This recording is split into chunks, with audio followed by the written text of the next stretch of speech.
Okay, so people ask me, Trixie, how do I become successful? That's the wrong question. It's about digging deep into who you are and what you stand for and what it is that you're trying to accomplish. What do you want your life to look like? I can't decide that for you. You need to decide what you want your life to look like. Look, we've all gone through hardships. We've all gone through things that are really difficult. It's what you do with that. That's what matters. I could sit here and tell you, poor me, I grew up in a guest house from the time I was 3 till the time I was 14. Absolutely not. You know what I see? I see I had an opportunity to exposure because at 3 years old, my mom was brave enough to answer an ad in a newspaper. And with a 3-year-old daughter and a husband, she wanted a better life for herself and for me. She took me on the job interview. She gets the job from this Italian family who had also come here from another country and came with like $8 in their pocket and built something beautiful. And she gets the job and we move in that same day, not 3 months later, that exact same day. She took action. She saw the opportunity. She took the action. She was afraid, absolutely, but she was able to fuel herself with that fear and make that something that she turned into momentum. And that was the greatest experience. And I thank her for that every time, because having given me that exposure to see what was possible, to see what could happen, forget that we were the housekeepers. That taught me work ethic. And you know what that taught me? That we are all equal. And it's what we decide to do in life that matters. And having that experience meant everything to me. And that's what I hope to be able to use my story and all of the things that I've gone through, good and bad, okay? To be able to help people to say, hey, listen, I've been there. I understand what it's like. This is where I failed. This is where I fell. This is how I got out of it. And here's how we won, okay? And being able to have those experiences is critical. We finally get our first home when I'm 14 years old.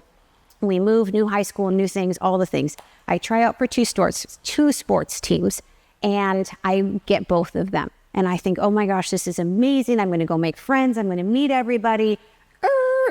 Hang on. Each sport is $1,000. That might not seem a lot to us here today, but it was everything to me then. There was zero way that my family would have $2,000 or that I would even put that kind of pressure on my parents.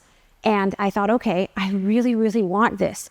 And I remember sitting in my room and thinking, am I being selfish for wanting this?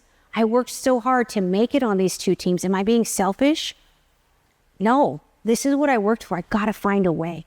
So I looked around and I said, what resources do I have? And you know, it was limiting. I was 14, didn't have a worker's permit, didn't have a car, didn't have a ride, all the things. And instead of focusing on that, I thought, but I made the teams. Someone thought I was good enough to play on these teams, to represent them. What do I have that I can use? My sisters had Crayola magic markers. They're 10 and 11 years younger than myself and much more fun than I am.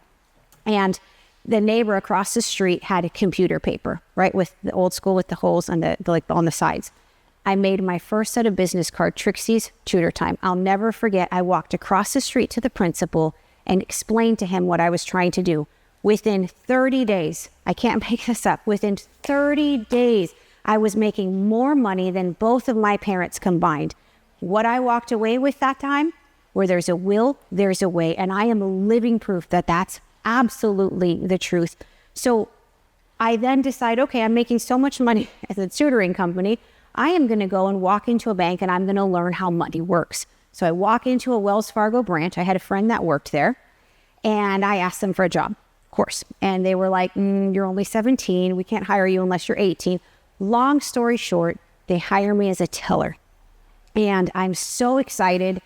I couldn't believe that Wells Fargo Bank would hire me as a teller.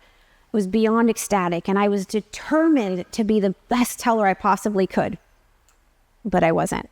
Okay, so what happened is there's like 3 or 4 buttons. There's, deposit, cash withdrawal, and I don't even remember. Cash withdrawal, deposit, and I could not balance my drawer to save my life. So I was really the world's worst teller, and I was okay with that. Why? Because I was so focused on understanding who my largest depositors were. My depositors were bringing in big dollars and I wanted to understand how and why. What were they doing? Come to find out they were in real estate, tech, and gamblers. And I thought, okay, this is really interesting. Let me learn from them. Let me understand what they're doing. These real estate groups were going out to the courthouse steps, coming into the branch to get wads of cashier's checks, to then have college kids my own age go out to the courthouse steps and buy these properties. They were then fixing them up, and then at that time, selling them, right? The fix and flip. And I thought, this is really cool. And I would talk to them and I would say, if you're doing 3 of these a month, why not get leverage and have 6 or 7 of these a month? And it was a foreign concept, because at the time, it was a time where it was just hard money. And what did that look like? It looked like mom and pop kettle in the back, making a loan, or a developer making a loan to their friends. But I had exposure, just like I did as that little 3-year-old girl. I was at Wells Fargo. I knew what a bank could look like. And I thought, why can't we build that? And that's what prompted me to go out with nothing more than a phone and a desk and start Genesis Capital. Okay, let me tell you, that all sounds amazing, but here's the reality of the situation. I had a phone, a desk, myself, and 0 business background, 0 mentor, 0 guidance, but I had passion. So like, people can't cry to me about having 0 resources, because there is a will. Where there is a will, there is a way. I come into it and I realize, wow, this is really cool. This is a larger opportunity than I realized. And so you get into something and you realize, wow, the landscape's larger than I thought. How do I build accordingly? You don't focus on all the things you don't have. I had no team, no capital, no investors. I needed to focus on being the absolute best that I could be in real estate, learning that trade better than anybody else could, so that the numbers spoke for themselves. So we do that, do all the things. I'm ready to hire a team. And my first employee was a 14-year-old girl who was working for a prom dress. My brother happened to be in the fitness industry at the time. I was there working out, and she's asking him for a job at the kids club. I'll never forget. And I'm like, wait, why are you going to the prom? Who's this boy? What's happening? Where's your mom, right? And I say to her, I'm building something really special, and it's going to be something you're going to read about in the paper. That's how long ago it was.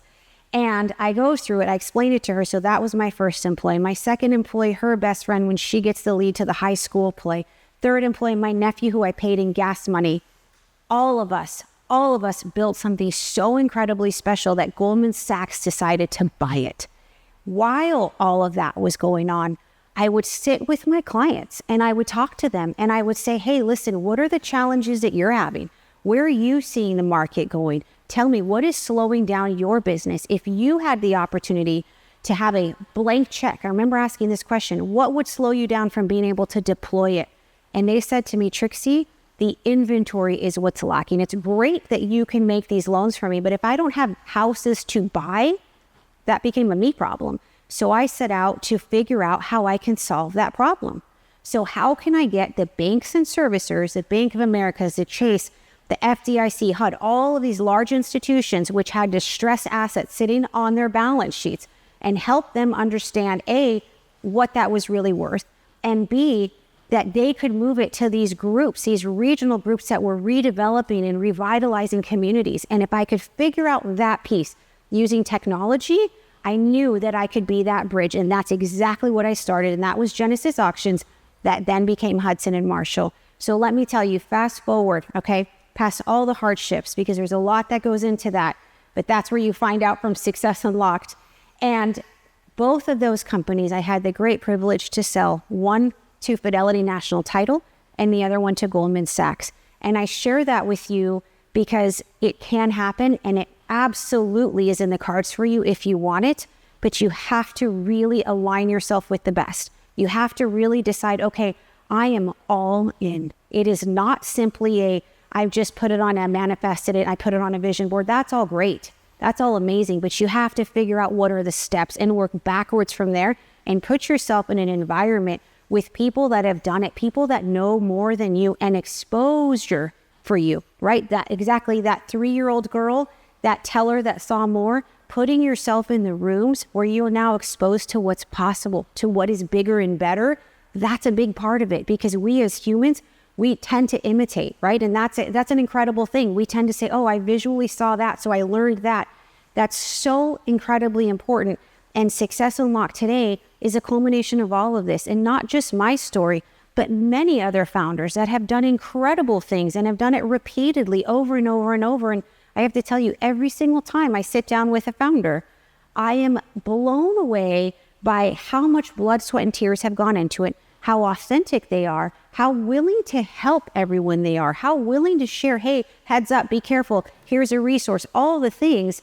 But I learned something every single time. And so Success Unlocked is about that community being like-minded, driving towards their goal, whatever that is, whether it's personally, whether it's in their career, whether it's in their business, being the absolute best they can, but having the resources and the tools available to them. It's not another, pitch, another, hey, get rich quick scheme. Absolutely not. It is that is the antithesis of what we are. So if people are looking to me of like a quick win, like I'm the wrong person, because there is no shortcut. There is no quick win. What it is being able to say, hey, I am going to leapfrog what I'm building by aligning myself with the right people, putting myself in the right room, and putting in the hard work. But if you don't know what the hard work is supposed to look like, you can work and work and work and work and never get off the hamster wheel, never feel like you're making the forward momentum that you wanted to. So being able to learn from others is critical. Okay. Okay.